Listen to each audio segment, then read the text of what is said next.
You likely know this person. They anticipate crises, flawlessly manage complex problems, and fiercely maintain independence. Everyone instinctively relies on them when things fall apart.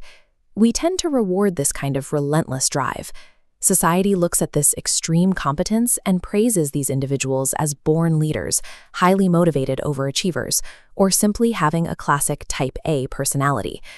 But this behavior operates as a highly sophisticated camouflage.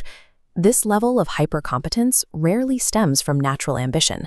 Instead, it hides a much deeper psychological reality. Look closer at what happens when this person is finally alone. When the crisis is over and the room goes quiet, they do not relax. Silence brings on a visceral, physical discomfort. Doing nothing feels deeply wrong. On the rare occasion someone offers to help them carry the load, they don't feel relief, they feel an intense, overwhelming guilt just for having needs of their own. These behaviors take root in a childhood where the normal order of care was reversed, forcing a young person to mature long before they were developmentally ready. They didn't lose their childhood suddenly, they outgrew it quietly. They realized one day that someone had to be responsible, and it might as well be them. Psychologists call this parentification. Parentification occurs when an emotional role reversal takes place early in life.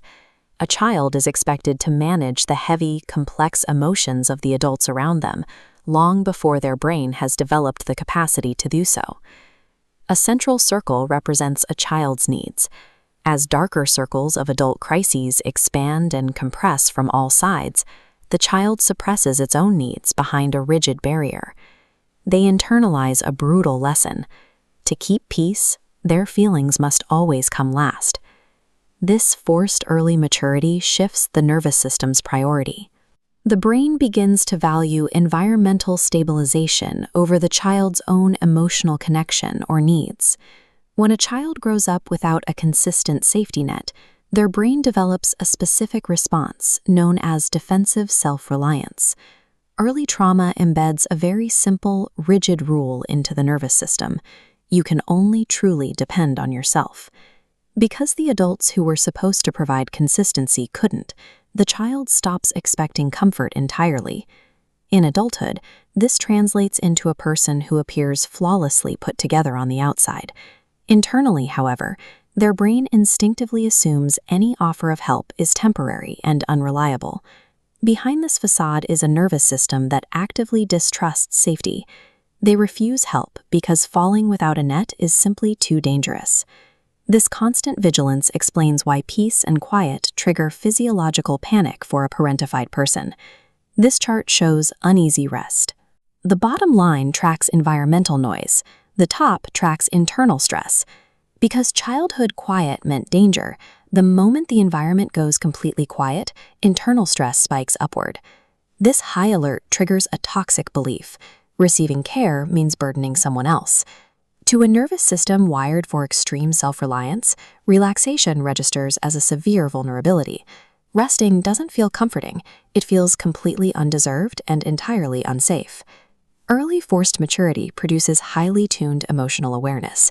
These adults can walk into a room, immediately read the mood, sense hidden pain, and anticipate problems before anyone speaks. Psychology explains this contradiction as split maturity.